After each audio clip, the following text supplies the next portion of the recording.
फिर से तुम्हारे सामने है। चलो करो अब नेक्स्ट क्वेश्चन। पढ़ो अच्छे से, समझो क्या चीज़ है।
देखो क्वेश्चन में दो कॉन्सेंट्रिक रिंग्स हैं, ठीक है, जिनका रेडियस दिया हुआ है।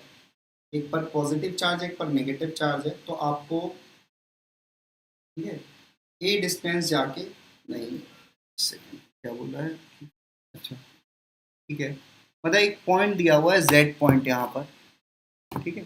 आपको रेशियो ए अपॉन बी का फाइंड आउट करना है if charge particle placed on Z axis at Z बराबर ए, ठीक है। तो z बराबर a पर हमने एक पॉइंट रखा हुआ है, सॉरी एक चार्ज रखा हुआ है, तो वो इक्विलिब्रियम पर होना चाहिए। तो वहां पर टोटल फोर्स 0 कर दोगे।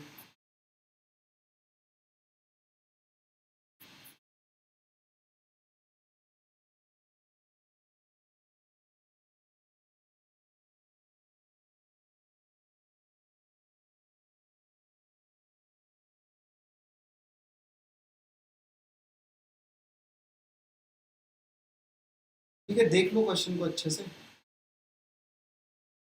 तो z बराबर a पर जो भी चार्ज रखा है वो इक्विलिब्रियम में तब रह पाएगा जब उस पर टोटल फोर्स 0 होगा। तो उस पर फोर्स कितना होगा, उस पॉइंट पर इलेक्ट्रिक फील्ड इनटू उसका चार्ज। तो उस पॉइंट पर इलेक्ट्रिक फील्ड 0 हो जाए तो फोर्स 0 हो जाएगा। तो z बराबर a पर टोटल इलेक्ट्रिक फील्ड 0 कर दो। ये दोनों रिंग की वजह से, ये पता है कैसे है, ये ऐसे एक रिंग ऐसे है और एक रिंग ऐसे है। और यहाँ पर जैसे एक, ध्यान दो, एक रिंग बड़ी वाली रिंग ऐसे है और छोटी वाली रिंग ऐसे है, और z बराबर यहाँ पर एक पॉइंट करो। फॉर्मूला जानते हो तो, ठीक है, k Q r upon under root are square, k q x upon under root are square plus x square की पावर 3/2, ठीक है। तो एक रिंग की वजह से इलेक्ट्रिक फील्ड निकाल लो ए पर, और मतलब ए रेडियस वाले रिंग की वजह से, और बी रेडियस वाले रिंग की वजह से ए पॉइंट पर z बराबर ए पर इलेक्ट्रिक फील्ड निकाल लो। दोनों बराबर कर दो, क्योंकि नेगेटिव चार्ज है तो पॉजिटिव वाले चार्ज की वजह से जो भी डायरेक्शन होगा इलेक्ट्रिक फील्ड का, नेगेटिव वाली की वजह से उसका उल्टा हो जाएगा, ठीक है। तो बस कुछ नहीं किया है यहाँ पर, एक बार तो हमने ये वाला इलेक्ट्रिक फील्ड निकाल लिया, ठीक है। ध्यान दो, ए वाले रेडियस की वजह से इलेक्ट्रिक फील्ड निकाल लेना ए पर, और बी वाले की वजह से इलेक्ट्रिक फील्ड निकाल लेना ए पर, ठीक है। और दोनों को बराबर कर देना, क्योंकि चार्ज नेगेटिव है ना, तो दोनों का डायरेक्शन ऑपोजिट होगा। तो अगर दोनों बराबर हो जाएंगे तो z बराबर ए पर टोटल इलेक्ट्रिक फील्ड 0 हो जाएगा। तो अगर किसी पॉइंट पर इलेक्ट्रिक फील्ड 0 है, उस पर कोई चार्ज ला के रख दो तो उस पर टोटल फोर्स कितना लगेगा, 0। इसका मतलब वो इक्विलिब्रियम पर होगा। ठीक है, तो फिर ऐसा करोगे तो इस क्वेश्चन का आंसर आ जाएगा 2। ठीक है, इस क्वेश्चन का आंसर है 2। आंसर लिख लेना इस क्वेश्चन का, घर पर कर लेना है क्वेश्चन। ठीक है, इस क्वेश्चन का आंसर है 2। वापस से बोला, ए वाले रिंग की वजह से z बराबर a पर इलेक्ट्रिक फील्ड निकालना है, बी वाले रिंग की वजह से z बराबर a पर इलेक्ट्रिक फील्ड निकालना है, और दोनों को इक्वेट कर देना है, बराबर कर देना है। ठीक है, क्योंकि ए पॉइंट पर टोटल फोर्स कब जीरो होगा, जब उस पर इलेक्ट्रिक फील्ड जीरो होगा। ठीक है, तो चलो ये वाला क्वेश्चन आपने कर लिया होगा, समझ गए होंगे। ठीक है, डाउट हो जाए तो, मतलब कोई डाउट तो बता देना। तो नेक्स्ट क्वेश्चन है, नेक्स्ट क्वेश्चन समझो, नेक्स्ट क्वेश्चन लिखो। पहले नेक्स्ट क्वेश्चन को लिखो, फिर समझते हैं इसको कैसे किया जाए।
देखो क्वेश्चन में क्या बोला है, the figure shows 3 infinite non conducting plate. Plate का मतलब है वो शीट, जो आपने शीट पढ़ा था, infinite conducting sheet, non conducting sheet. तो 3 इनफाइनाइट नॉन कंडक्टिंग शीट्स हैं। ठीक है, बात समझे? अच्छा, तो चार्ज जो है उन पर दिया हुआ है, एक का चार्ज डेंसिटी है प्लस सिग्मा, दूसरे का है +2 सिग्मा, और तीसरे का है -सिग्मा। ठीक है, तो कोई बात नहीं। अब अपने को फाइंड आउट करना है ratio of the net electric field at A to that at B. कोई दिक्कत नहीं, ए पर निकाल लो इलेक्ट्रिक फील्ड, ये तो कराया मैंने। ये वाला आंसर तुम्हें बताना है खुद से। ठीक है, ये वाला आंसर तुमको बताना है। ए पॉइंट पर 3 शीट की वजह से इलेक्ट्रिक फील्ड आएगा, एक तो ये वाली शीट की वजह से, एक ये वाली शीट की वजह से, एक ये वाली शीट की वजह से। खुद से ये सोचो, बी पॉइंट पर भी तीनों की वजह से आएगा इलेक्ट्रिक फील्ड। ऐसा मत सोचना बी पॉइंट पॉजिटिव वाले के बीच में और नेगेटिव वाले के बीच में तो खाली पॉजिटिव नेगेटिव व्यूज है, ऐसा कुछ नहीं होने वाला। ठीक है, ए पॉइंट पर टोटल इलेक्ट्रिक फील्ड निकालो, बी पॉइंट पर टोटल इलेक्ट्रिक फील्ड निकालो। ए पॉइंट पर तीनों प्लेट्स की वजह से इलेक्ट्रिक फील्ड आएगा, और इलेक्ट्रिक फील्ड तो यूनिफॉर्म होता है, सिग्मा बाय 2 एप्सिलॉन नॉट।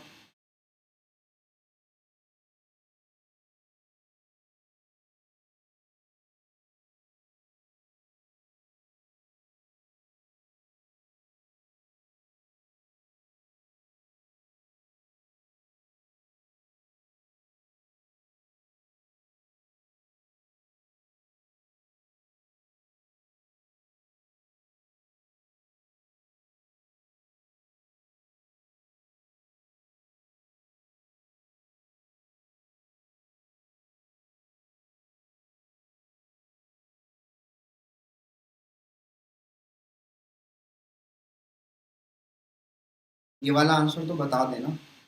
पहले ए वाले पॉइंट पर सिग्मा वाले की वजह से इलेक्ट्रिक फील्ड निकाल लो, 2 सिग्मा वाले की वजह से इलेक्ट्रिक फील्ड निकाल लो, -सिग्मा वाले की वजह से इलेक्ट्रिक विद डायरेक्शन, सबको ऐड कर दो। ऐसे ही बी पॉइंट पर +सिग्मा वाले की वजह से इलेक्ट्रिक फील्ड निकालो, +2 सिग्मा वाले की वजह से इलेक्ट्रिक फील्ड, फिर -सिग्मा वाले की वजह से इलेक्ट्रिक फील्ड, सबको ऐड कर दो विद डायरेक्शन। ठीक है, यही तो करना है।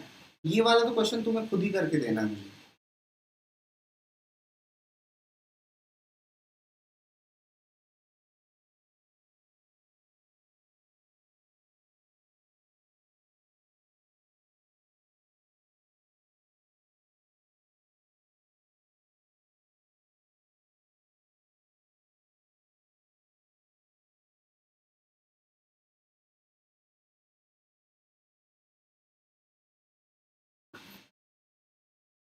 काफी टाइम लगाते हो यार। चलो ध्यान दो। करते हैं क्वेश्चन को सॉल्व। सुनो ध्यान से, अभी तक किसी का आंसर तो आया नहीं है।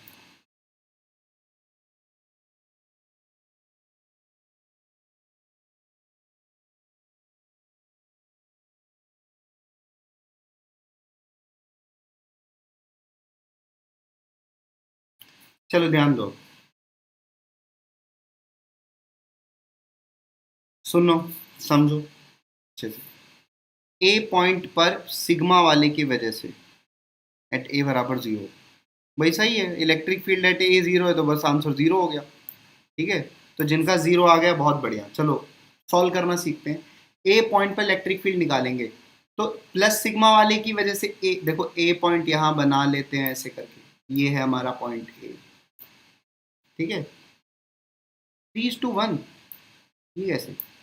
देखो ए पॉइंट पर प्लस सिग्मा वाले की वजह से इलेक्ट्रिक फील्ड, ये वाले प्लस सिग्मा वाले की वजह से इलेक्ट्रिक फील्ड किधर होगा, डायरेक्शन किधर होगी, डायरेक्शन होगी इधर। ठीक है, बात समझ गए। और कितना होगा electric field, sigma upon 2 epsilon not. आराम से समझना है यहाँ पर। ठीक है, चलो, तो ए पॉइंट पर प्लस सिग्मा की वजह से इलेक्ट्रिक फील्ड आ गया। अब हम +2 सिग्मा की वजह से इलेक्ट्रिक फील्ड निकालते हैं ए पॉइंट पर, तो +2 सिग्मा की वजह से इलेक्ट्रिक फील्ड ए पर इधर आएगा। ठीक है, प्लेट से अवे, तो इधर आ गया। +2 सिग्मा की वजह से इलेक्ट्रिक फील्ड कितना आएगा, 2 सिग्मा अपॉन 2 एप्सिलॉन नॉट, ये आ गया प्लस सिग्मा और +2 सिग्मा की वजह से इलेक्ट्रिक फील्ड ए पॉइंट। अब बचा माइनस सिग्मा। माइनस की वजह से टूवर्ड्स द प्लेट होता है इलेक्ट्रिक फील्ड, तो माइनस सिग्मा की वजह से ए पॉइंट पर electric field towards the minus sigma होगा, तो टूवर्ड्स द माइनस सिग्मा मतलब इधर ही होगा। और कितना होगा ये, सिग्मा बाई, जब हम डायरेक्शन डिफाइन कर लें तो पॉजिटिव नेगेटिव नहीं यूज किया करते, sigma by 2 epsilon not, minus sigma नहीं यूज करेंगे यहाँ पर। ठीक है, इलेक्ट्रिक फील्ड में पॉजिटिव नेगेटिव का मतलब सिर्फ डायरेक्शन से, अगर डायरेक्शन आ गई तो फिर प्लस माइनस का कोई मतलब ही नहीं बनता। तो यहाँ पर इतना लिख लिया, तो ये वाला सिग्मा बाई 2 एप्सिलॉन नॉट और ये वाला सिग्मा बाई 2 एप्सिलॉन नॉट मिलके कितने हो गए, 2 सिग्मा बाई 2 एप्सिलॉन नॉट, और लेफ्ट साइड भी इतना ही है। तो ए पॉइंट पर टोटल इलेक्ट्रिक फील्ड कितना आ जाएगा, टोटल इलेक्ट्रिक फील्ड कितना आ जाएगा, 0 आ जाएगा ए पॉइंट पर। ठीक है, चलो अब बी पॉइंट पर भी निकाल के बता देता हूँ तुमको। ठीक है, आंसर तो मिल गया अपने को, 0 आएगा, क्योंकि 0 अपॉन कुछ भी हो, बी पॉइंट पर कुछ भी हो तो आंसर तो 0 ही आएगा। रेशियो तो 0 हो जाएगा, तो ए पर अगर निकाल लिया तो आंसर निकाल लिया ना। अब बी पॉइंट पर प्लस सिग्मा की वजह से अवे, अवे का मतलब भैया किधर, प्लेट से अवे बोले तो इधर। ठीक है, पहले डायरेक्शन बना लेते हैं। चलो, प्लस सिग्मा की वजह से, और इलेक्ट्रिक फील्ड यूनिफॉर्म होता है। ठीक है, डिस्टेंस से कोई लेना देना नहीं है, तो प्लस सिग्मा की वजह से कितना आ जाएगा भाई, सिग्मा बटा 2 एप्सिलॉन नॉट। वेरी सिंपल है ना, ये सबको करना चाहिए यार, ये सब तो लास्ट लेक्चर में पढ़ाया था। अब बी पॉइंट पर +2 सिग्मा की वजह से निकाले, तो +2 सिग्मा की वजह से भी अवे ही होगा, तो अवे होगा तो प्लेट से अवे मतलब प्लेट से दूर भागेगा, तो बी पॉइंट पर +2 सिग्मा से अवे किधर बनेगा, इधर ही बनेगा ना। तो यहाँ पे कितना आ जाएगा, this will be 2 sigma by 2 epsilon not. ठीक है क्या, 2 सिग्मा बाई 2 एप्सिलॉन नॉट आ गया, 2 सिग्मा की वजह से। अब बी पॉइंट पर माइनस सिग्मा की वजह से निकालेंगे, तो माइनस सिग्मा की वजह से टूवर्ड्स द प्लेट होगा ना, तो टूवर्ड्स द प्लेट मतलब फिर इधर आ गया, और ये वाला कितना हो जाएगा, sigma by 2 epsilon not. Minus plus से कोई लेना देना नहीं है, क्योंकि डायरेक्शन ऑलरेडी निकाल चुके हैं। ठीक है, अब बस, तो electric field at B point पर कितना इलेक्ट्रिक फील्ड होगा भाई, तीनों को जोड़ दो, पहले एक एक करके निकाला, उसके बाद तीनों को ऐड कर दिया, तो ऐड करोगे सिग्मा बटा 2 एप्सिलॉन नॉट ये वाला, सिग्मा बटा 2 एप्सिलॉन नॉट ये वाला, मिलके हो गए 2 सिग्मा बटा 2 एप्सिलॉन, और ये वाला भी 2 सिग्मा बटा 2 एप्सिलॉन नॉट, तो कुल मिलके हो गए 4 सिग्मा बटा 2 एप्सिलॉन नॉट। इसका मतलब 4 सिग्मा बटा 2 एप्सिलॉन नॉट क्या आ जाएगा, 2 सिग्मा बटा एप्सिलॉन नॉट। ये आएगा electric field at B point. दोनों अच्छे से लिख लेना, ए वाला और बी वाला, आंसर तो 0 आएगा, क्योंकि हमें ई अपॉन ई बी पूछ रहा था ना रेशियो, तो ये तो 0 है, तो आंसर तो 0 ही आ जाएगा। आई होप आपको समझ में आया होगा। तो किसी को डाउट रहा करे ना, पूछ लिया करे। ठीक है, इसका आंसर होगा 0:2 2 सिग्मा बाई एप्सिलॉन, आंसर 0 ही आएगा। ठीक है, 0 आंसर है इसका। बट फिर भी इसका सॉल्यूशन लिख लिया, ए पर कैसे कैसे लिखा और बी पर कैसे कैसे लिखा। ऐसे करना सीखो यार, ये तो आसान चीजें हैं। आपको इन्हीं चीजों को 5-6 बार खुद से प्रैक्टिस करना पड़ेगा। अगर आप चाहते हो कि आपको भी आ जाए तो आपको भाई 5 से 6 बार तो देना पड़ेगा।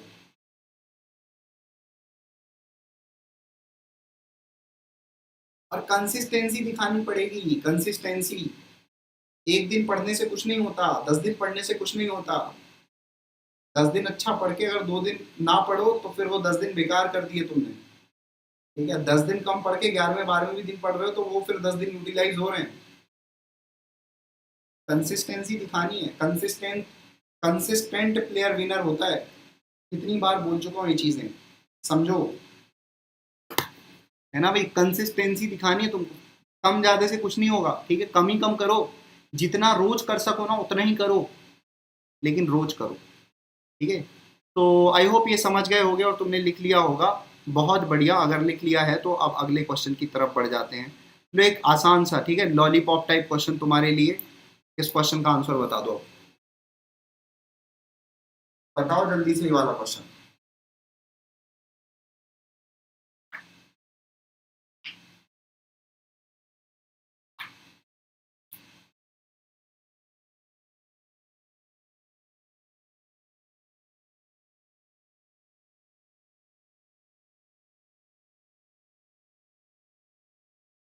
ये वाले को मैं आंसर आंसर कुछ नहीं बताने वाला, इसको इसको तुम्हें खुद ही करना है। करो इसको जल्दी।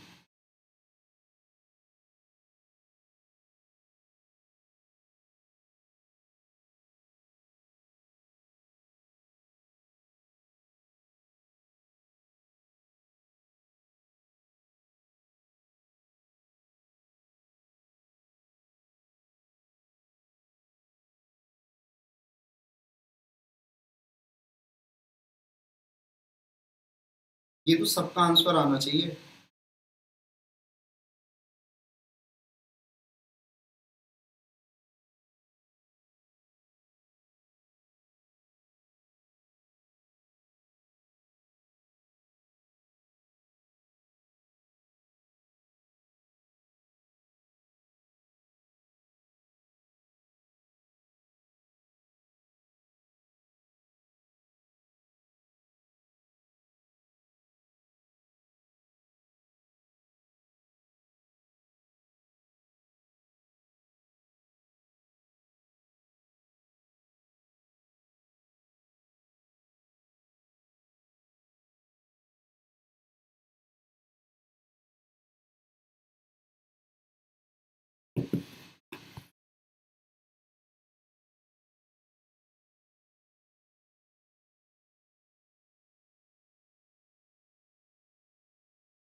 भाई डी बताया गया आंसर।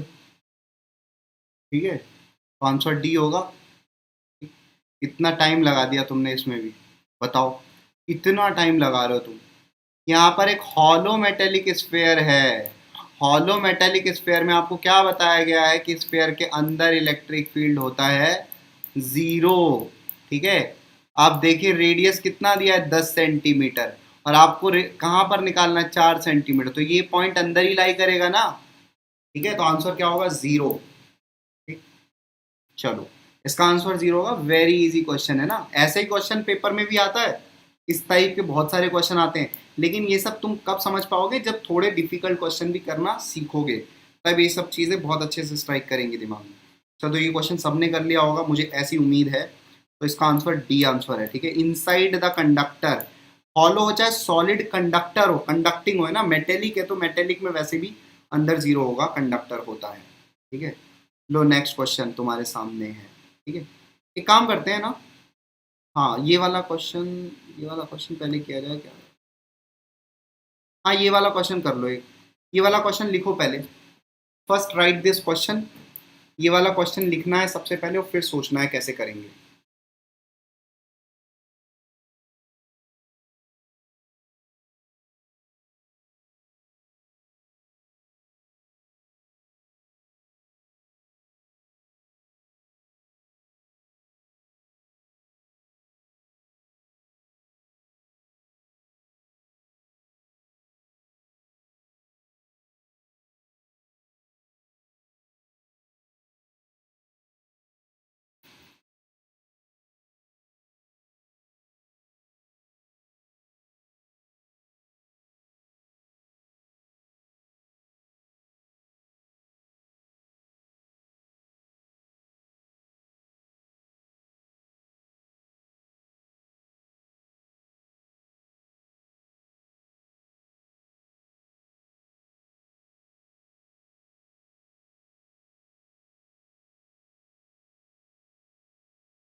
चलो देखो, क्वेश्चन में बोला है solid sphere of radius R has a charge Q.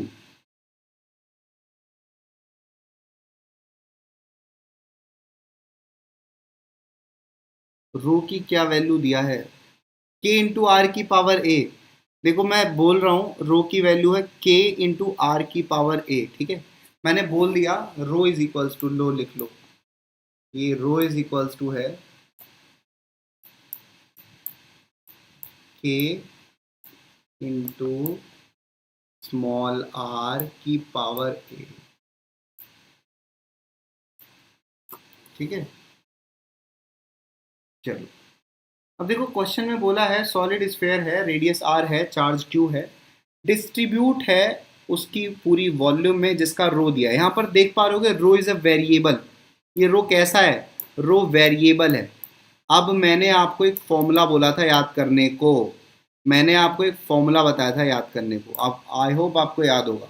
चलो आगे बात करेंगे उसकी, ठीक है। K and A are constant and R is the distance from the centre, centre से लिया गया स्फीयर के distance R. Electric field at R is equal to R by two, R बराबर आर बाई टू वाला point कहाँ पर होगा, अंदर ही होगा, क्योंकि आर बराबर आर पर सरफेस पर पहुंचेंगे तो आर बाई टू वाला पॉइंट अंदर होगा। ये तो एक इलेक्ट्रिक फील्ड अंदर बात कर रहा है, is 1/8 times that at R बराबर आर, और एक सरफेस पर बात कर रहा है, ठीक है। तो ए की वैल्यू फाइंड आउट कर दी, क्वेश्चन समझ में आ गया, ठीक है। तो electric field R by two पर 1/8 टाइम्स है इलेक्ट्रिक फील्ड आर पर, ठीक।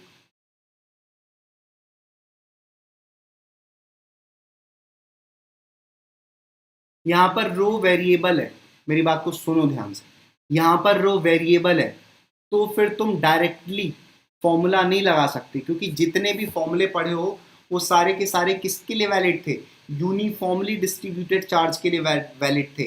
यहाँ पर रो बराबर कांस्टेंट के लिए वैलिड थे, तो फॉर्मूले नहीं लगेंगे यहाँ पर, ठीक है। ऐसे डायरेक्टली फॉर्मूले नहीं लगा सकते यहाँ पर, मेरी बात समझ रहे हो। चलो देखो कैसे करेंगे, सुनो अब ध्यान से। Rho is equals to K into are की पावर ए है, ठीक है। तो ये ई ब्रैकेट में आर बराबर आर बाई टू देने का मतलब क्या है, ई एट आर बराबर R by two is equals to 1/8 times E at R बराबर आर, ये तो क्वेश्चन में दिया हुआ है, ठीक है। बात समझे। अब ई एट आर बराबर आर बाई टू, ये कितना लिखेंगे हम, तुम्हें ये समझाना पड़ेगा मुझे, ध्यान से सुनो। चलो सुनो अच्छे से समझो, इस चीज़ को समझना जो मैं बोलने जा रहा हूँ यहाँ पे। जैसे एक स्फेयर है ना, एक स्फेयर है, ठीक है। और मान लो यहाँ पर अपने को, यहाँ ये सॉलिड स्फेयर है, सॉलिड नॉन कंडक्टिंग स्फेयर है, ये सॉलिड नॉन कंडक्टिंग स्फेयर, ठीक है। जीरो तो नहीं होगा इसका, जीरो कैसे आ रहा है, ये सॉलिड नॉन कंडक्टिंग स्फेयर है, ठीक है। इसके मतलब इसका अंदर, इसके अंदर चार्ज भरे भरे पड़े, ठीक है। मैं जो बात बता रहा हूँ ध्यान से सुनो और इस चीज़ को याद रखना, नोट करके लिख लेना। सॉलिड स्फेयर, मान लो यहाँ पर जाके सेंटर से आर डिस्टेंस जाके, आर डिस्टेंस आगे चला गया मैं, और वहाँ पर मुझे इलेक्ट्रिक फील्ड फाइंड आउट करना है यहाँ पर, मतलब सेंटर से आर डिस्टेंस आगे चला गया यहाँ पर, यहाँ पर मेरे को इलेक्ट्रिक फील्ड फाइंड आउट करना है। तो ध्यान से सुनो, तो एक फॉर्मूला तो तुम्हें ये याद है यूनिफॉर्म डिस्ट्रीब्यूशन के लिए, क्या, rho are by three epsilon naught, ये तो मैंने पढ़ाया हुआ है।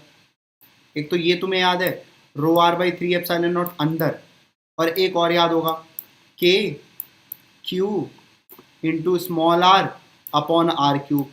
ये दो फॉर्मूले तुमने यूनिफॉर्मली डिस्ट्रीब्यूटेड चार्ज के लिए अंदर, स्फेयर के अंदर, सॉलिड स्फेयर के अंदर इलेक्ट्रिक फील्ड कैसे निकालते हैं, ये फॉर्मूले पढ़ रखे हैं। अब मैं तुम्हें एक और तरीका बताता हूँ कि कैसे भी सॉलिड स्फेयर के लिए आप इलेक्ट्रिक फील्ड फाइंड आउट कर सकते हो। जैसे मान लो अंदर मुझे इस पॉइंट पर इलेक्ट्रिक फील्ड फाइंड आउट करना है, पी पॉइंट पर, तो एक तरीका ये भी हो गया, एक तरीका ये भी हो गया के इंटू, ठीक है, के into Q enclosed, Q enclosed upon R square, की डिस्टेंस कितनी है आर, ठीक है, अपॉन आर स्क्वायर। ये होगा इलेक्ट्रिक फील्ड किस पॉइंट पर, पी पॉइंट पर, ठीक है, पी पॉइंट पर इलेक्ट्रिक फील्ड ये आ जाएगा। भाई ध्यान से सुनना, बहुत इंपॉर्टेंट बात बता रहा हूँ, ठीक है, हमेशा के लिए याद रखना।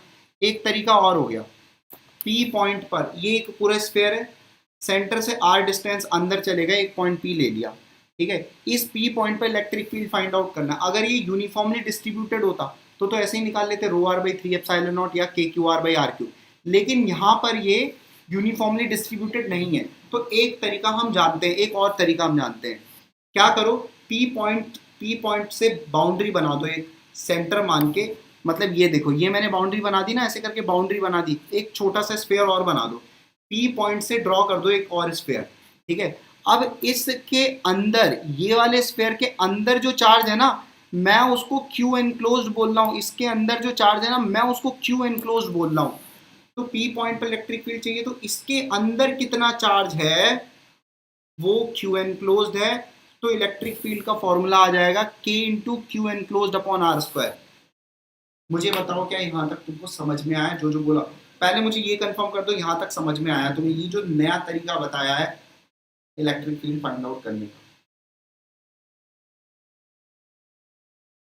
चलो बता दो भाई, कोई डाउट हो तो वो भी बता देना। जिस भी पॉइंट पर तुमको इलेक्ट्रिक फील्ड चाहिए उसको घेर दो, ऐसे कर दो, और उसके अंदर कुल चार्ज देख लो और फॉर्मूला लगा दो K into Q enclosed upon R square.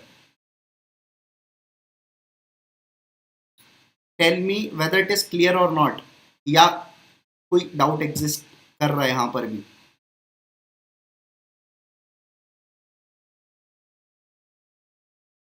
Okay, चलो बहुत बढ़िया, तुम्हें समझ में आ गया ना। तो ये वाला तरीका याद रखना। अब देखो क्या है, अब ध्यान से मेरी बात सुनो। अब मान लो फिर से ये स्फीयर ले लिया हमने, है ना, फिर से ये ले लिया। अब मान लो हमें ना क्या चाहिए, कि क्या क्या चाहिए, क्या चाहिए कि ऐसे ऐसे करके यहाँ पर पी पॉइंट ले लिया हमने, एकदम सरफेस पर जाके। ध्यान दो, ये एक स्फीयर है, स्फीयर के सरफेस पर एक पी पॉइंट ले लिए, ठीक है। अब इस पी पॉइंट पर तुम्हें इलेक्ट्रिक फील्ड चाहिए, तो इस वाले तरीके से तुम कैसे निकाल सकते हो कि अब ये तो पूरा जब यहाँ सरफेस पर कोई पॉइंट लोगे तो उससे अगर घेरोगे तो पूरा स्फीयर ही आ गया ना, समझे? मतलब पी पॉइंट के लिए अगर बाउंड्री बनाओगे तो वो तो पूरा स्फीयर आ गया। तो यहाँ पर electric field at P point क्या लिखोगे बोलो? इलेक्ट्रिक फील्ड इस केस में ईपी क्या लिखोगे? के इंटू क्यू एनक्लोज, और क्यू एनक्लोज क्या है? Total charge in the sphere, K into Q enclose upon radius का स्क्वायर, ठीक है, क्योंकि सेंटर से डिस्टेंस कितनी है, आर, तो ये रेडियस का स्क्वायर आ जाएगा, ठीक है। बात मेरी समझे? मैंने ये बोला है, अगेन बोल रहा हूँ, कि मान लो एक स्फीयर है और सेंटर से आर डिस्टेंस आगे जाके एक पॉइंट पी है, सेंटर से आर डिस्टेंस आगे जाके एक पॉइंट पी है, वहां पर तुमको इलेक्ट्रिक फील्ड फाइंड आउट करना है। तो क्या करो, उस पी पॉइंट से एक ऐसे स्फीयर बना दो, एक और स्फीयर, ये छोटा सा स्फीयर, ये वाला पी पॉइंट से ऐसे ड्रॉ करके एक स्फीयर बना दो अंदर अंदर। अब इसके अंदर जो चार्ज है ना उसको मैं क्यू एनक्लोज्ड बोल रहा हूँ, तो पी पॉइंट पर इलेक्ट्रिक फील्ड का फॉर्मूला आ जाएगा K into Q enclosed upon R square. ये बात बोली जा रही है, ठीक है, के into Q enclosed upon R square. अब जैसे सरफेस पर, वही एक एग्जांपल, सरफेस पर पी पॉइंट ले लोगे तो फिर क्यू एनक्लोज्ड क्या हो जाएगा, total charge in the sphere, ठीक है। अगर मान लो ये वाला पॉइंट मैं बाहर ले लूँ पी पॉइंट इस केस में अभी, तो क्या हो जाएगा, पी पॉइंट से ऐसे मैं एक बाउंड्री ड्रॉ करूंगा, स्फीयर के सेंटर को सेंटर मानते हुए पी से एक स्फीयर ड्रॉ कर दो, ठीक है। तो ये ड्रॉ कर दिया मैंने। अब बताओ इसके अंदर ये वाला सर्कल ड्रॉ किया है जो बड़ा सा बाहर जाके, ये जो स्फीयर ड्रॉ किया, इसके अंदर कुल कितना चार्ज है? जितना इस स्फीयर के पास चार्ज है उतना ही तो चार्ज है, क्योंकि यहाँ पर तो चार्ज है ही नहीं, ठीक है। तो यहाँ पर अगर इस वाले केस में ईपी लिखोगे बाहर वाले पॉइंट पर, तो वो ईपी कितना आ जाएगा, वो ईपी आ जाएगा के इंटू क्यू, तो क्या हो जाएगा, स्फीयर वाला चार्ज हो जाएगा, तो K into Q upon distance कितनी हो जाएगी। अब ये वाली डिस्टेंस तो कैपिटल आर नहीं होगी ना, ये वाली तो कैपिटल आर से ज़्यादा होगी, तो उसको स्मॉल आर बोल दो, स्मॉल आर का स्क्वायर, ठीक है। आई होप यहाँ तक समझ में आ गया। अब देखो उसी लॉजिक से ये वाले क्वेश्चन को सॉल्व किया है हमने, ठीक है। हमने आर बराबर आर बाई 2 पर जाके इलेक्ट्रिक फील्ड लिखना चाहा, तो ये क्या है, 1/4/ε0 क्या है, के है, के into Q enclosed upon R square. ये वाला फॉर्मूला लगाया, ई बराबर ई आर बाई 2 पर ई की वैल्यू क्या हो जाएगी, K into Q enclosed upon R by two का होल स्क्वायर, समझे, 1/8 इंटू, ठीक है, आर बराबर आर पर, ठीक है, आर बराबर आर पर सरफेस पर जाकर इलेक्ट्रिक फील्ड चाहिए तो वो कितना हो जाएगा, के इंटू इसके अंदर टोटल चार्ज क्यू मान लेते हैं, ठीक है, तो K into Q upon centre से इस पॉइंट की डिस्टेंस कितनी हो जाएगी, कैपिटल आर, तो K into Q upon R square, ये आ गया, इतना आ गया, समझ गए। अब इसको थोड़ा सा सिंप्लीफाई करके हमने एक रिलेशन निकाल लिया, 32 क्यू एनक्लोज्ड बराबर क्यू। मुझे ये बता दो क्या यहां तक समझ में आया तुम्हें, टेल मी यहां तक समझ में आया कि नहीं आया। एक तो जो नया तरीका बताया उसको नोट करके लिख लेना, अभी बाद में वैसे भी निकाल सकते हैं।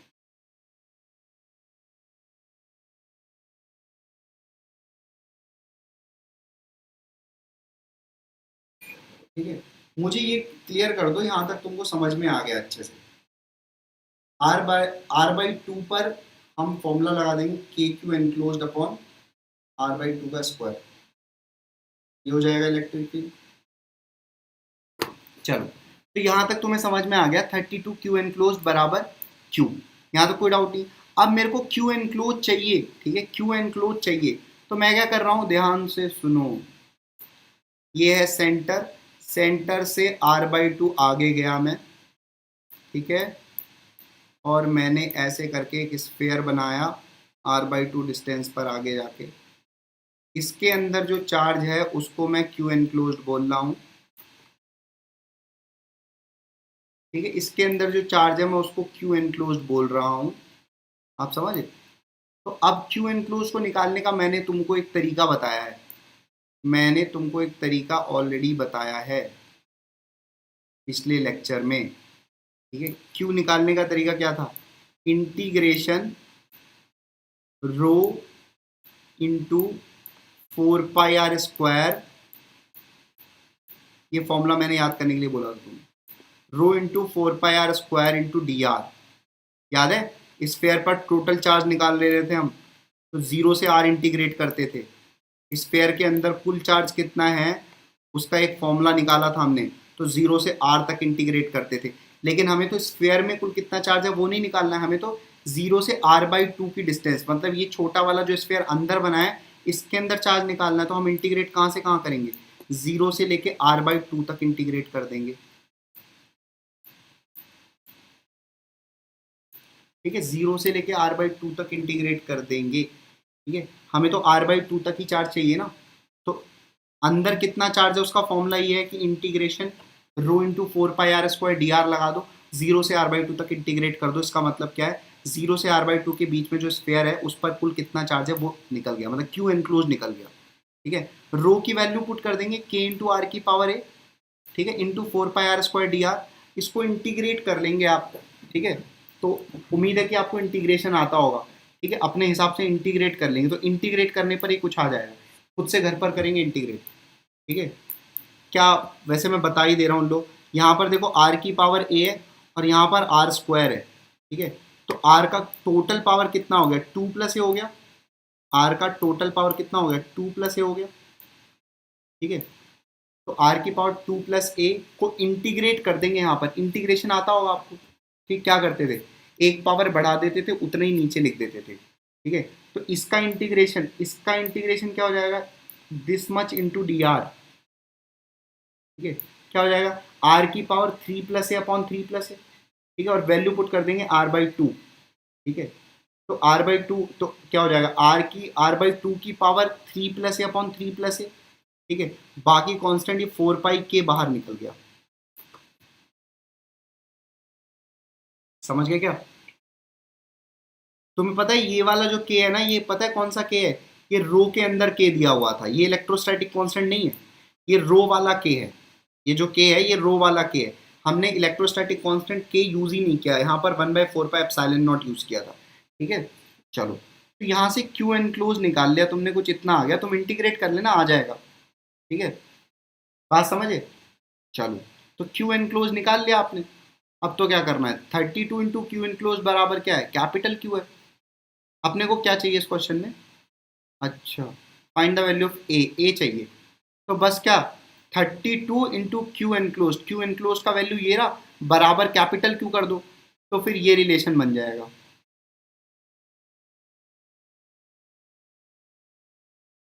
बात समझे? मतलब इन इस वाले रिलेशन से यहाँ वाले तक पहुंच जाएंगे। ठीक है, यहाँ पे देखो, बना लोगे ना ये। चलो, तो अब यहाँ से अपने को क्या चाहिए, ए की वैल्यू निकालनी है। ठीक है, ए की वैल्यू निकालनी है। बात मेरी समझ, अच्छा, एक सेकेंड ना, ये जो ये वाला तो क्यू एनक्लोज्ड है ना, ये कैपिटल क्यू की वैल्यू निकाली। अच्छा, कैपिटल क्यू निकालना होगा तो क्या करोगे, कैपिटल क्यू निकालना होगा। कैपिटल क्यू क्या है, टोटल स्फेयर के अंदर कुल कितना चार्ज है, वो कैपिटल क्यू है ना। तो कैपिटल क्यू कैसे निकालोगे, इसी फंक्शन को 0 से आर तक इंटीग्रेट कर दोगे। यार थोड़ा सा लंबा जा रहा है, ठीक है, धैर्य बनाए रखें। 0 से लेके आर तक जब इंटीग्रेट कर दोगे इसी फंक्शन को, तो कैपिटल क्यू मिल जाएगा। कैपिटल क्यू पूरे स्फेयर के अंदर चार्ज है ना, तो कैपिटल क्यू भी एक बार इंटीग्रेट करके तुम्हें निकालना पड़ेगा। r/2 की जगह r रख दोगे तो यहां से कैपिटल क्यू आ जाएगा। मेरी बात को ध्यान सुनो, ठीक है। कैपिटल क्यू निकालने के लिए अगेन इंटीग्रेट किया है तो डायरेक्टली लिखा गया है। ठीक है, कैपिटल क्यू कैसे आएगा, ये यहाँ पे जो 0 से r/2 लिखा है ना, यहाँ पे 0 से r लिख दोगे, इसी फंक्शन को इंटीग्रेट करोगे तो कैपिटल क्यू आ जाएगा।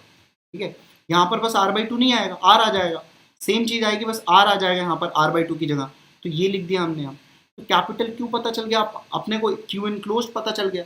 तो बस अब क्या किया, ये वाला रेशियो तो पता है ना हमें, मतलब क्यू अपॉन क्यू एनक्लोज्ड, यहाँ से देखो क्यू अपॉन क्यू एनक्लोज्ड कितना है, 32 है। तो इस क्यू को और इस क्यू एनक्लोज्ड को डिवाइड कर दो, ठीक है, उसको 32 के बराबर कर दो, तो 2 की पावर a प्लस 3 बराबर 32 आ जाएगा। और यहाँ से a की पावर कितनी हो जाए, 2 की पावर कितना 32 होता है, 5। तो 2 की पावर a प्लस 3 मतलब 5 कब होगा, a प्लस 3 जब a की वैल्यू 2 हो जाएगी। तो यहाँ पे आंसर कितना आ जाएगा, a का वैल्यू 2 आ जाएगा। मतलब कैपिटल क्यू भी इंटीग्रेट करके निकालना है, स्मॉल क्यू मतलब क्यू एनक्लोज भी इंटीग्रेट करके निकालना है। कैपिटल क्यू निकालने के लिए 0 से r तक इसी चीज को इंटीग्रेट कर दिया, और स्मॉल क्यू निकालने के लिए 0 से r/2 तक इसी चीज को इंटीग्रेट कर दिया। और दोनों का रेशियो मेरे को मालूम है, यहाँ पे capital Q upon Q enclose का रेशियो 32 है। ठीक है, तो कैपिटल क्यू निकाल लिया, स्मॉल क्यू निकाल लिया, दोनों का रेशियो निकाल लिया, विच इज 2 की पावर a प्लस 3, और उसको 32 के बराबर कर दिया, तो a का वैल्यू आ गया। अब मुझे बताओ इस क्वेश्चन में कोई डाउट है क्या, डाउट तो बताना कहाँ पर डाउट है। ठीक है, अब तो जल्दी से बताया जा सकता है। अगर इस क्वेश्चन में कहीं पर डाउट है तो आप मुझे बता दो, फिर मैं उस डाउट को क्लियर कर दूँ। और अगर मान लो ये क्वेश्चन नहीं समझ में आया ना, तो तुम क्या करना, यही वीडियो जब 2-3 घंटे बाद वापस से आ जाएगी चैनल के ऊपर, तो वापस से ये वाला पार्ट जाके 2 बार 3 बार देख लेना, जब तक तुम्हें समझ ना आए। क्योंकि मैंने काफ़ी चीज़ें एक्सप्लेन कर दी है। हो सकता है किसी पर्टिकुलर टाइम पर तुम्हारा कॉन्सेंट्रेशन उतना अच्छा ना रहा हो, तो वो बात निकल गई हो, तो उससे रिलेटेड दूसरी बात नहीं समझ में आएगी। ठीक है, बहुत बढ़िया। अगर कोई डाउट नहीं, इंटीग्रेशन का थोड़ा सा यहाँ पर कॉम्प्लिकेशन आप देख सकते हैं। ठीक है, अदरवाइज कोई बहुत डिफिकल्ट नहीं है ये। ठीक है, ये वाला फॉर्मूला मैंने बताया, तो ये वाला फॉर्मूला याद कर लो। ठीक है, और ऐसे क्वेश्चन को 2-3 बार प्रैक्टिस करना घर पर भी वापस से। ठीक है, इसके सोल्यूशन को लिख लेंगे। ठीक है, ये थोड़ा सा जल्दी कर दिया गया, एक्चुअली इंटीग्रेट कर दिया गया, दिखाया नहीं गया इंटीग्रेट करके।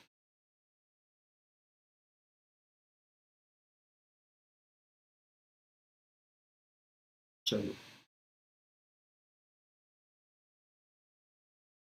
चलो, अगर नहीं लिखा होगा तो वापस से इस वीडियो को खोल लेना और वापस से इस पार्ट को देख लेना, अच्छे से समझ जाना। ठीक है, तो तुम्हें समझ में आ जाए, कोई बहुत बड़ी दिक्कत नहीं होगी। हाँ, एक बार हो सकता है पहली बार में दिक्कत आए, कोई बात नहीं, थोड़ा धैर्यपूर्वक समझना इस क्वेश्चन को, आ जाएगा समझ में।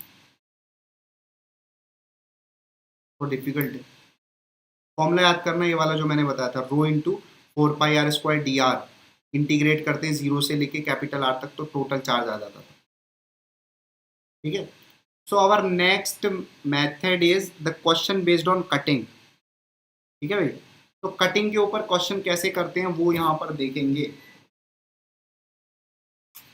नेक्स्ट पार्ट में हम वापस से देखने वाले हैं कटिंग के ऊपर। क्वेश्चन नंबर 1 भी आज हमने कटिंग के ऊपर ही लिया था, पहला जो क्वेश्चन लिया था, तो वैसे क्वेश्चन ये भी है। तो यहाँ पर मेथड बता दे रहा हूँ मैं, क्वेश्चन बेस्ड ऑन कटिंग कैसे करेंगे। सबसे पहले आपको हेडिंग लिखना है क्वेश्चन बेस्ड ऑन कटिंग, और उसके बाद फिर ये क्वेश्चन कॉपी करना है।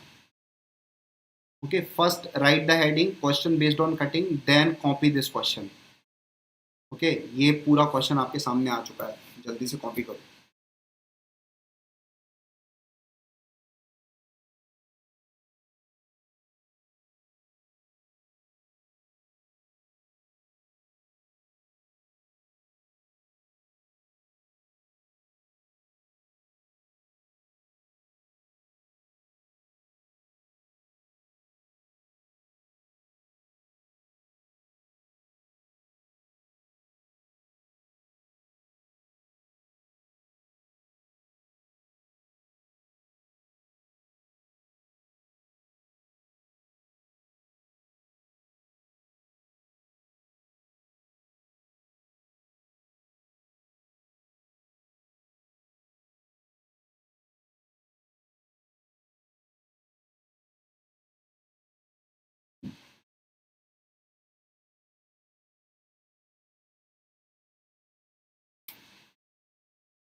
ये बहुत जल्दी जल्दी लिखो, क्वेश्चन कॉपी कर लो, फिर समझे कैसे किया जाए इस क्वेश्चन को सॉल्व।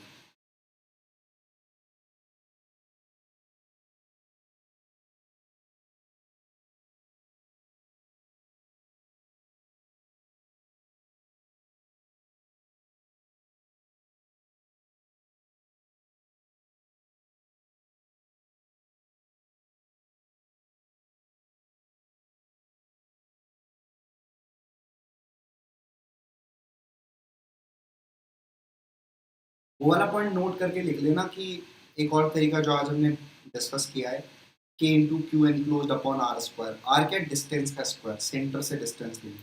जिस भी पॉइंट पर इलेक्ट्रिक फील्ड निकालना उससे एक बाउंड्री बना दो, स्फेयर के सेंटर को सेंटर मानते हुए एक बाउंड्री बना दो, उसके अंदर टोटल चार्ज निकाल दो, उसको क्यू एनक्लोज बोल दो।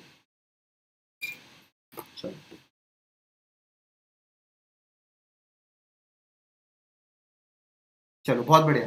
अब देखो ध्यान से क्वेश्चन समझते हैं। Infinite large non conducting plane है जिसका सरफेस, देखो प्लेन बोला, प्लेट बोला, शीट बोला, सब एक ही चीज है। Infinitely large non conducting sheet है जिसकी सरफेस चार्ज डेंसिटी सिग्मा है, has a circular aperture of certain radius carved out from it, the electric field at a point which is at a distance a from the center of the aperture is found to be this, find the radius of aperture। देखो एक sheet है, ठीक है, एक इस तरीके से वही शीट है अपने पास, ये इनफाइनाइटली लार्ज शीट है, ये इनफाइनाइटली लार्ज शीट है। इसके अंदर से एक छोटा सा हमने टुकड़ा, इसके अंदर से हमने एक छोटा सा टुकड़ा कट करके बाहर निकाल दिया, सर्कुलर अपर्चर है ना। इसके अंदर से हमने एक सर्कुलर अपर्चर जो आपको सामने दिख पा रहा होगा येलो कलर से, उसको हमने कट करके बाहर निकाल दिया शीट से। वो शीट का पार्ट अब नहीं है, ठीक है। अब ये जो बचा हुआ पार्ट है इसकी वजह से अपने को पी पॉइंट पर इलेक्ट्रिक फील्ड दिया हुआ है, that is sigma by 2√2 epsilon not, और अपने को रेडियस बताना है इस अपर्चर का, ठीक है। तो ऐसे क्वेश्चन में क्या करते हैं, ऐसे क्वेश्चन में एक बार तो पूरा शीट मान लो, ठीक है, पूरा शीट मान लो, पूरे शीट की वजह से पी पॉइंट पर इलेक्ट्रिक फील्ड निकाल लो, और जो कटिंग पोर्शन है, कटेड पोर्शन, उसकी वजह से इलेक्ट्रिक फील्ड निकाल लो पी पॉइंट पर, ठीक है, उसकी वजह से पी पॉइंट पर इलेक्ट्रिक फील्ड निकाल लो और दोनों को सब्ट्रैक्ट कर दो। तो यहाँ पर फॉर्मूला लगाया ई पी, पी पॉइंट पर जो इलेक्ट्रिक फील्ड आएगा वो ई ड्यू टू कंप्लीट शीट, पूरी शीट की वजह से, माइनस कटेड पार्ट। कटेड पार्ट क्या है, कटेड पार्ट ये जो कट किया है ये क्या है, डिस्क रहा होगा, एक इतना बड़ा टुकड़ा बाहर निकाल लिया तो वो डिस्क ही तो है। तो ई ड्यू टू कंप्लीट शीट क्या हो जाएगा, सिग्मा बाई 2 एप्सिलॉन नॉट, जो हमने फॉर्मूला पढ़ा। कंप्लीट शीट की वजह से क्या हो जाएगा, sigma by 2 epsilon not P point पर, ठीक है, और डायरेक्शन किधर होगी, इधर ही होगी, minus E due to disc, disc की वजह से निकाल लिया, डिस्क की वजह से, यहाँ पे डायरेक्शन का कोई रोल नहीं है, ठीक है, सीधे सब्ट्रैक्ट करना है। डिस्क की वजह से किधर होगा, डिस्क की वजह से इलेक्ट्रिक फील्ड पी पॉइंट पर, ठीक है, इधर ही होगा, ठीक है, हमें सब्ट्रैक्ट करना है, ठीक है। चलो, तो डिस्क की वजह से फॉर्मूला क्या आता है, sigma by 2 epsilon not into 1 minus X upon under root are square plus x square. ये डिस्क की वजह से फॉर्मूला है जो हमने लास्ट लेक्चर में पढ़ा है। डिस्क की वजह से फॉर्मूला क्या होता है, sigma by 2 epsilon not into 1 minus X upon under root are square plus x square. X की वैल्यू, एक्स क्या होता है, डिस्क से कितनी डिस्टेंस पर वो पॉइंट है, वो एक्स है। तो ठीक है, ये x की वैल्यू a है, तो x की वैल्यू को a पुट कर दिया यहाँ पर, a upon under root are square plus A square, sigma by two epsilon common ले लिया, तो ये चीज बच जाएगा, 1 1 कट जाएगा, और यहाँ पर EP कितना आ गया, sigma into a upon two epsilon not under root are square plus A square, ये चीज EP आ गया। बात समझे, इसमें कोई डाउट नहीं ना। और EP अपने को क्वेश्चन में दिया हुआ है ना, sigma by two root two epsilon not, तो बस EP की वैल्यू ये निकाल ली हमने, ठीक है, मेथड से, और उसको इसके बराबर कर दिया जो भी क्वेश्चन में दिया है, that is sigma by two root two epsilon not. उसके बाद इन सबको थोड़ा कैंसिल वैंसिल किया, जो जो कैंसिल हो रहे हैं, तो ये मिल गया अपने को a upon under root are square plus A square बराबर 1/√2, और उसके बाद तो क्या स्क्वायरिंग कर दिया और r का वैल्यू a आ गया। ठीक है, चलो मुझे ऐसी उम्मीद है ये क्वेश्चन तो आपको समझ में आ गया, और r का वैल्यू क्या आ गया, 2 आ गया। ठीक है, मुझे लगता है ये क्वेश्चन सबको समझ में आ गया, कोई दिक्कत नहीं, यहाँ से क्वेश्चन का सोल्यूशन लिख लो। और कटेड पोर्शन, जब भी कटिंग वाले क्वेश्चन आएंगे तो ऐसे ही करेंगे।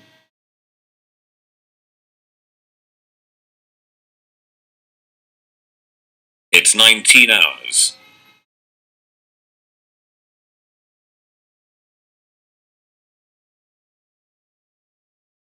कटिंग वाले ऐसे ही करेंगे क्वेश्चन।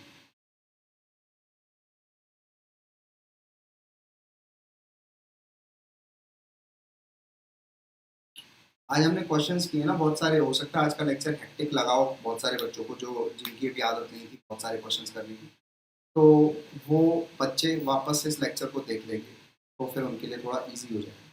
बट आदत बनाओ यार, ऐसे ऐसे चलेगा नहीं।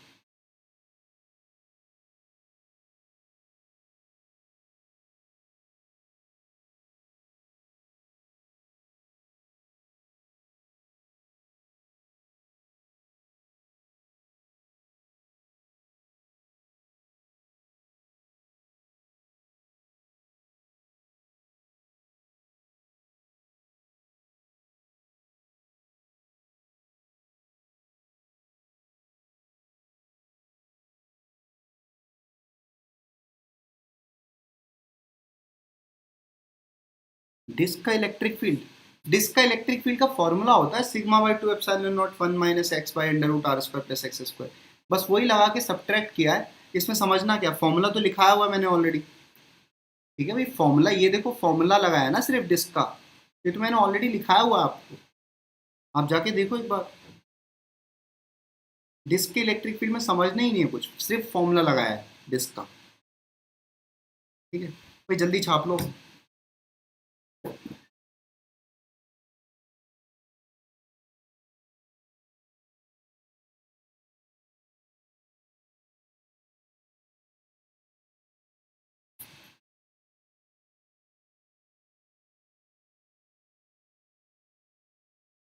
इन क्वेश्चंस को एक बार वापस से कर लेना, ठीक है, और ये लेक्चर को शेयर कर देना, ठीक है, वापस से, जिन नहीं देखा होगा देख लेंगे। ठीक है, देखें कब लोग समझना स्टार्ट करते हैं। ठीक है, यहाँ तक लिख लिया होगा, आर इज इक्वल्स टू ए आ गया होगा, तो बस ये अपना आंसर हो गया क्वेश्चन के लिए। चलो एक और क्वेश्चन आज के लिए जो हमने सबसे ऊपर रखा है आपके लिए। ठीक है, चलो ये क्वेश्चन एक और है जो लिख लो आप, आज ये लास्ट क्वेश्चन है आज का। चलो ये वाला क्वेश्चन लिखो, बस आज के लिए हो जाएगा।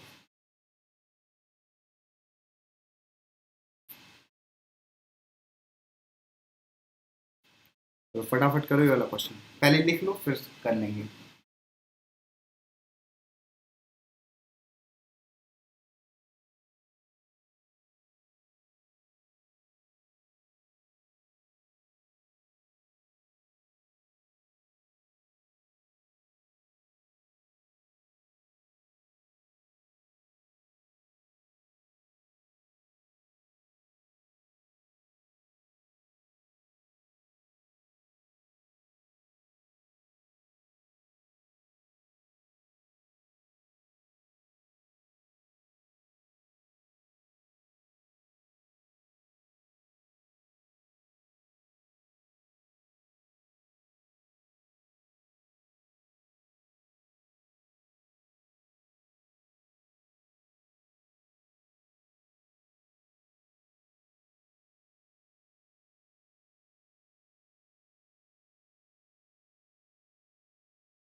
तो क्वेश्चन देखिए क्या बोल रहा है, inside a uniformly charge cylinder of radius R, ठीक है, एक सिलेंडर है, रेडियस आर है, and uniformly charged with a charge density rho charge density.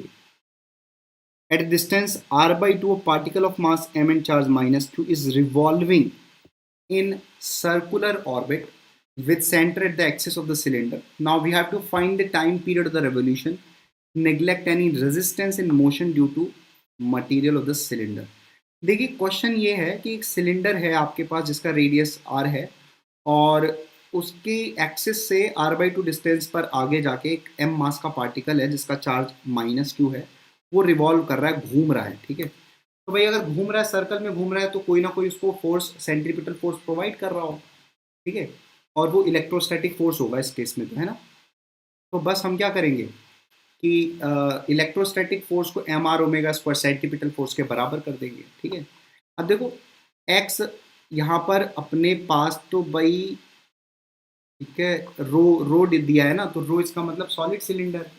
तो अंदर अंदर के पॉइंट पर इलेक्ट्रिक फील्ड की वैल्यू क्या होती है, rho r by 2 epsilon not, पढ़ाया गया आप, ठीक है। Electric field due to distance, अपने को यहाँ पर जहाँ पर ये चार्ज पार्टिकल है वहाँ पर इलेक्ट्रिक फील्ड फाइंड आउट करना है सिलेंडर की वजह से। तो उसका फॉर्मूला आपको पढ़ाएगा rho into X by 2 epsilon naught. X मतलब वो डिस्टेंस है, डिस्टेंस कितनी है एक्सिस से, एम मास की, r/2, तो रो एक्स बाई 2 एप्सिलॉन नॉट ये रख दिया हमने, ठीक है। क्या electric field due two cylinder eight x, मतलब r/2 पर, x बराबर r/2 पर इलेक्ट्रिक फील्ड फाइंड आउट कर लिया इतना, ठीक है। अब अगर मान लो इस इलेक्ट्रिक फील्ड पर एक चार्ज q रख दिया जाए तो फोर्स कितना लगेगा, q इंटू ई, ठीक है। अब हमने क्या कर दिया, इसी पॉइंट पर जिस पर इलेक्ट्रिक फील्ड निकाला है उस पर -q ले जाके रख दिया, तो फोर्स कितना लगेगा, q इंटू ई, ठीक है। अगर ई इलेक्ट्रिक फील्ड पर q चार्ज लाके रख दिया जाए तो फोर्स कितना लगता है, q इंटू ई लगता है। बात समझे, माइनस चार्ज है इसका मतलब क्या है, डायरेक्शन इज ऑपोजिट टू ई, जो फोर्स की डायरेक्शन होगी वो इलेक्ट्रिक फील्ड के ऑपोजिट होगा। ई पॉइंट पर इलेक्ट्रिक फील्ड किधर होगा, अगर मैं तुमसे पूछूं कि ई पॉइंट पर, यहाँ सॉरी यहाँ पर एम मास पर इलेक्ट्रिक फील्ड का डायरेक्शन किधर होगा, इधर होगा, ठीक है। तो फोर्स का डायरेक्शन किधर होगा, इधर होगा, क्योंकि माइनस चार्ज है ना। चलो, तो फोर्स का मैग्नीट्यूड खैर निकाल दिया, q इंटू ई, ई का वैल्यू है रो r/2 अपॉन 2 एप्सिलॉन, तो आ जाएगा रो r/4 एप्सिलॉन, ठीक है। अब यहाँ से फोर्स का वैल्यू निकल गया, तो फोर्स अब ये वाला देखो, ये वाला जो इलेक्ट्रोस्टैटिक फोर्स है ये टूवर्ड्स द सेंटर है ना भाई, ये रहना चार्ज पार्टिकल, तो सर्कल में इस तरीके से नाच रहा है, तो फोर्स किधर लग रहा है, इलेक्ट्रोस्टैटिक सेंटर की तरफ, और वो सेंटर की तरफ लगने वाला फोर्स किसके बराबर कर सकते हैं, सेंट्रीपिटल फोर्स के, which is M R omega square. लेकिन आर कौन सा आर, रेडियस, तो सर्कल का जो रेडियस है जिसमें रिवॉल्यूशन हो रहा है वो तो r/2 है, ठीक है। तो बस m into r/2 into omega square बराबर, जो हमने यहाँ पे फोर्स निकाला उसको इसकी वैल्यू के बराबर कर दिया और यहाँ से ओमेगा निकाल दिया, और टाइम पीरियड क्या होता है 2π/ओमेगा, तो बस ये पुट कर दिया और यहाँ से आंसर आ गया।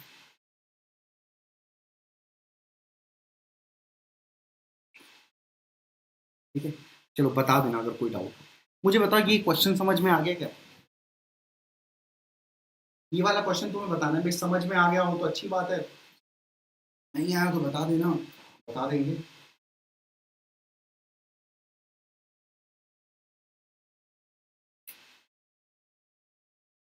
खूब सारे दोस्तों दोस्तों के साथ शेयर किया करो यार, ये जितने भी दोस्त हैं तुम्हारे, ग्रुप वगैरह तो बना ही रखा होगा तुमने, व्हाट्सएप पे ग्रुप बनाया होगा, स्टेटस लगाते रहते हो फालतू फालतू, कभी से भी लगा दिया करो, वो सारे बच्चे जाके देख लिया करेंगे, ठीक है। जो फेसबुक पर अपना टाइम खराब करता है, खराब कर रहा था, भाई हमारी भी वीडियो पहुंचा दो वहाँ तक, ठीक है, तो शेयर कर दिया करो। बाकी जितने लोग हो उन सबसे बोल दो, 1 महीना और चलने वाला है गेम, ठीक है, मेरे हिसाब से ना 1 महीना और चलेगा ऐसे, 1 महीना कम से कम, तो 1 महीने क्या खाली बैठोगे, नहीं बैठ सकते, ट्राई कर दो टाइम। ऐसा थोड़ी ना तुम्हारा 12th खिसक जाएगा, 12th तो उसी टाइम होगा। तो जो पढ़ रहा होगा इस समय भाई बहुत फ़ायदे में है, क्योंकि बहुत सारे बच्चे तो पढ़ ही नहीं रहे होंगे इस समय। वो तो बहानेबाज़ी, एक एक्सक्यूज़ मिल गया उनको एक, तो वो बहानेबाज़ी को हटाओ, वहाँ पर पढ़ाई करना स्टार्ट करो।